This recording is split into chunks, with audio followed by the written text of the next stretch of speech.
Hey, good evening, everyone. Welcome back to the channel. So in this one, we're going to go over the YieldMax dividends that we got for August, actually for September 2024. So here we go. Okay, so we're going to do something a little bit different. We're going to look at their X post. So they made a post with some of the dividends here, and we had some really good ones. So Fiat and Misty were our top two, followed by PP, which had an impressive month. Nvidia, uh, SQY. We can see we're $1.35 and $1.27. Dips $1.21. Coney $1.04. Crash 98 cents. AMDY 92 cents. And SNOY is 86 cents. So let's go over here and look at this. Give me just a second.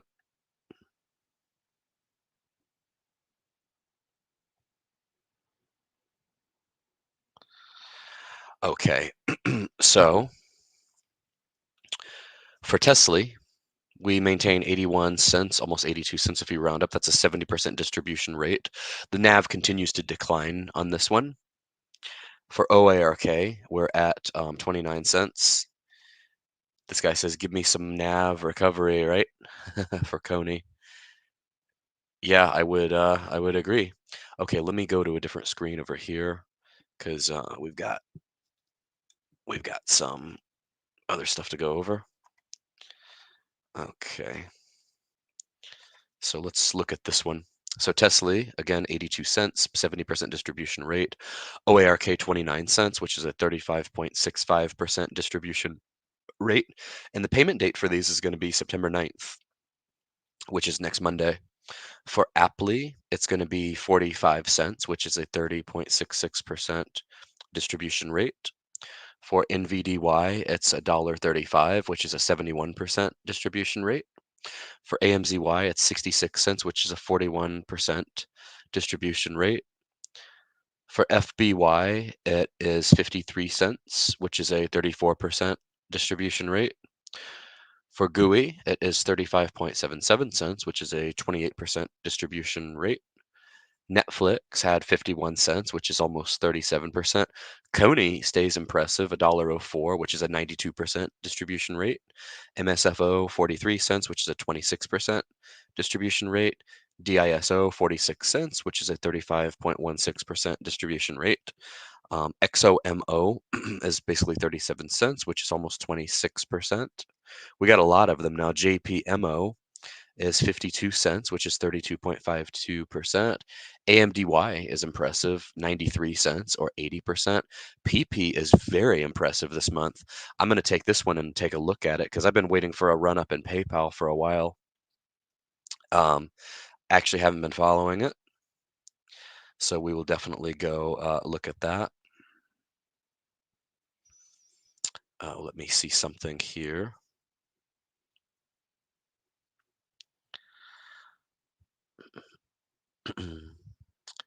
Give me a second.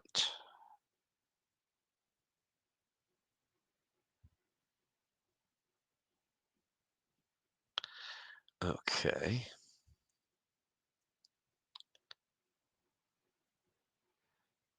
Let me see here. All right. Okay, so where are we? Yeah, PP is very impressive. SQY also impressive, $1.28, 82%. MRNY, 48 cents, which is 58.58%. AIYY, 36 cents, which is 45%. MSTY, $1.85, which is 100%. YBIT, 72 cents, which is 63.61%. Crash is basically 99 cents, which is 77.75%. GDXY, 60 cents, 40.43%. SNOY, 86 cents, which is 60.65. ABNY for Airbnb is 46 cents, which is 34.63%. Fiat had a very impressive month, $1.87, which is 100%. Dips. So I like this. It's got the inverse. It's got the fund, basically the underlying listed here. So for dips, it is Nvidia, $1.21, 71% if we round up. For Babo, The underlying is Alibaba, 70 cents, YQQQ, 42 cents. And then for the others, there's only one that's really too new, TSMY, which there's no dividend for yet. What's this? Performance current to the most recent month end can be obtained by calling this number. Interesting. Okay. So that is pretty much our dividends for this month. I want to look at a couple of them, like with the PayPal one. I definitely want to look at how PayPal's been doing the last month. We'll look at some of the other top ones that are very impressive. Greetings. Been a bit of a brutal week, you think? It's been our worst market week since like March 2023. Thoughts on what the Fed may do? I think they're going to be cutting rates. I think that's pretty much baked in at this point. Okay, now let's go look at a couple of these here. I want to check out PayPal because I have a feeling I haven't been following this and I might have missed the boat on something.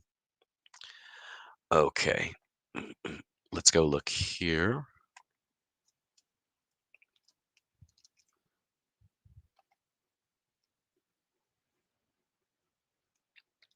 Okay, so this is PP.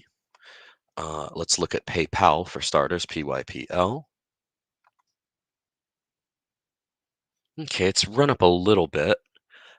We had dropped down to what, $57 a share. I've had it as a good buy for a while, just haven't seen it take off. But we did have a pretty decent month in August. We've gained $8 a share. So that is in a month, that is 10.88%.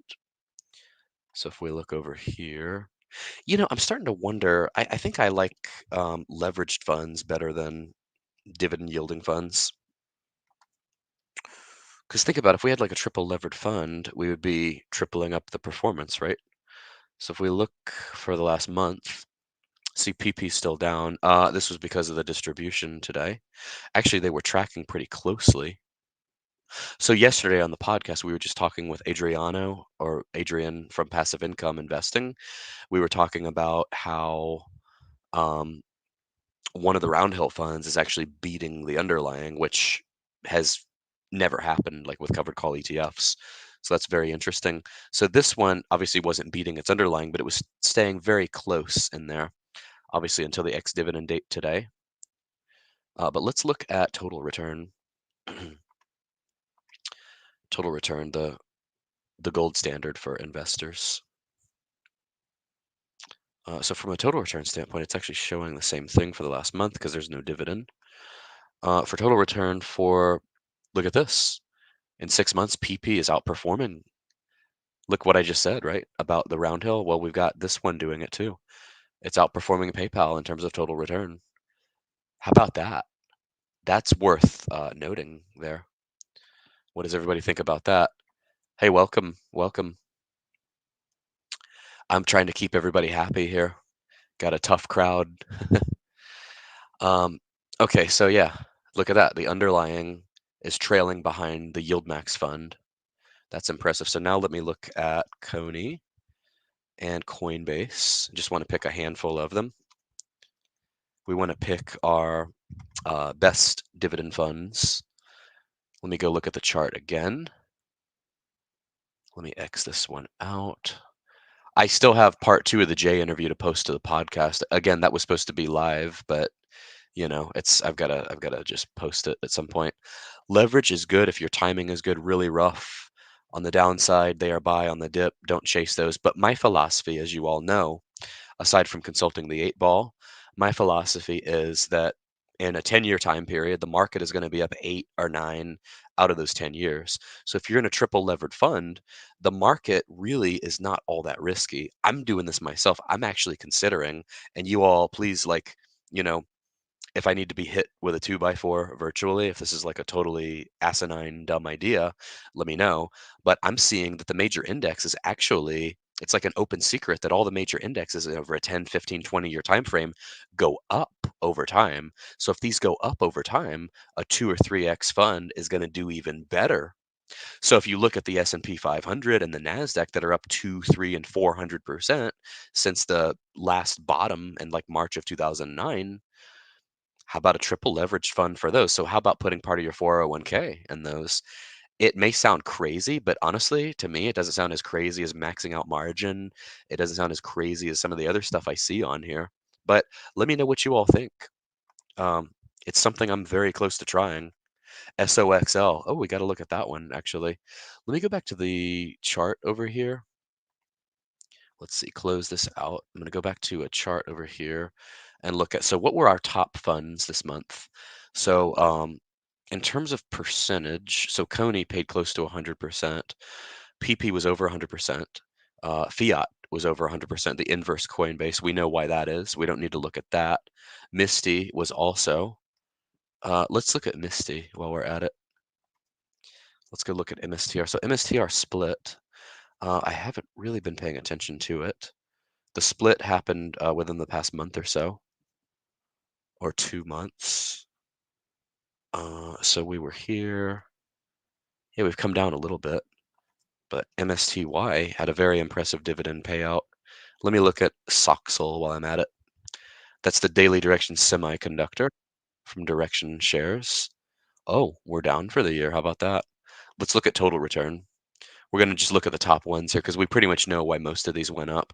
MSTR and MSTY, I want to figure out. So MSTY is trailing the underlying, of course. There's the S&P 500. We can get rid of that one. Soxel is down for the year. But if we go back like 3 years, obviously it's even down there. Not so sure if that's such a great one. Okay, so there is over 6 months, MSTR, MSTY. How about this? In terms of total return, another one. MSTY is beating the underlying. Now what I want to do is this. I'll call this bonus content. Got to call it something, right? So let's look at, this is my new 401k strategy coming up here. See what I got to do? I talk about dividends, which you guys want. It's like just dangling red meat over your head if you're like a dog, literally. Not that I'm calling anybody that, but that's literally how it is. So I give you all the dividends, and now I'm going to give you some growth because this, I think, will make you more money in the long run, but I can't title it this. All right, so here's QQQY. Now let's do, or sorry, QQQ. Now let's do the T triple Qs. Let's do SPY, I Spy, SPY, and let's do UPRO. And then let's look at the IWM for the Russell, and then let's look at TNA. All right, so let's do this one. That's what we want. Okay, we got 6 of them. Okay, so over the past 6 months, very interesting. What is going on here? The TQQQ is underperforming the QQQ. UPRO, of course, is underperforming SPY. Now, this is interesting because Adrian just told us yesterday that it's typically not an exact 3x. It does better, but it's not an exact 3x. So the UPRO is doing better than the SPY, but only by like 4%. TNA is actually underperforming IWM. How about that? Year to date, if we look, T triple Qs is doing better. UPRO is kicking butt compared to SPY. And then TNA is trailing IWM. So that's interesting because it's, I guess, so much fluctuation. Now, at one point, if I go back for a year, up until the crash in mid-July, TQQQ was up 108%. So this is where it works perfectly in a perfectly up market because we literally were up 3x over QQQ. UPRO was 80%, while the SPY was 27%. TNA and IWM, they basically did the same thing. If we go back further over a 3 and a 5-year period, very interesting. I wonder if these are accurate. These are underperforming. Well, coach may have to go back to the drawing board here. You know why that includes, I know why, because it includes our favorite year, 2022. Okay, if we look at a 5-year period, CTQQQ kicks ass compared to QQQ. Look at that. Okay, so we see at least almost the doubling. But TNA drastically underperforming. You know why? Because Russell has been such a crazy one. If we look at 10 years, look at this. Okay, we see a huge difference in TQQQ versus QQQ.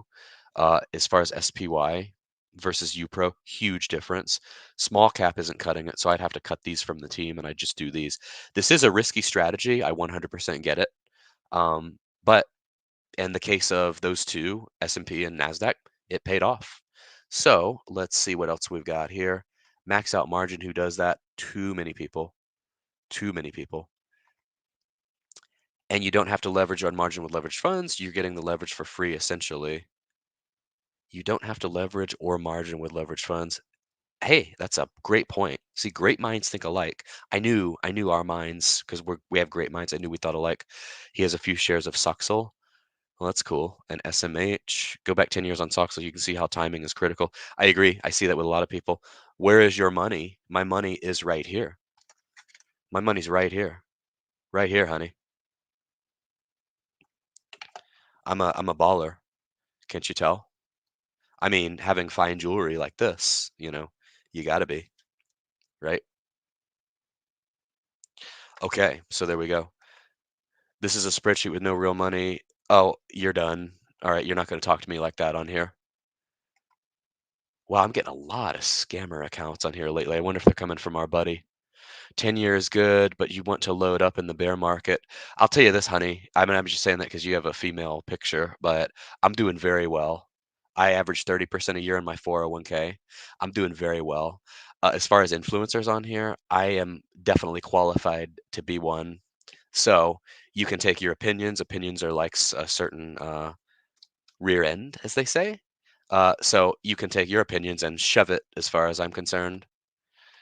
I play the wheel on the leveraged. Let me do this here. Let me put you in timeout. You're a bad kid. You get timeout. Okay. Play the wheel on the leverage. That's really cool. Agreed. I trade in and out of 3x leverage ETFs. Oh yeah. See, I knew it's one of your fake ones. There you are. You're such a piece of crap. Go away. You copied my channel name too. Go away. Um. Anyway. Okay. So Richard King says I just started trading them, to be honest. Um. Which one? Soxal? Let me go look at Soxal again really quick, because you did mention timing is critical. So if I go back 10 years on SOXL, I know what I'm going to find because we had that crazy good market in here. So yeah, Soxal's up 1,272% versus S&P. That's phenomenal. 528%. But see, over 3 years, it's down because of the 2022 year. So yeah, I mean, hopefully, I believe in semiconductors. I believe in what's the other one you mentioned? What's the other one? SMH. So I think these have a bright future for sure. SMH is up 38% in a year, 57.67% over here. So that's all good.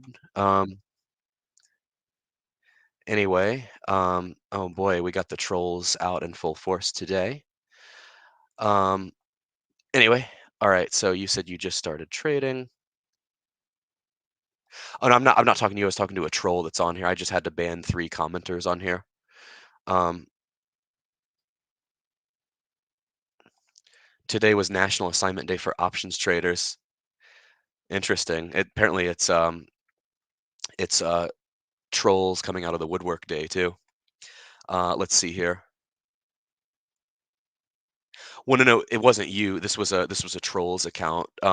So there's another channel on here that's obsessed with me for some reason, to the point that they actually copied my channel name and stuff.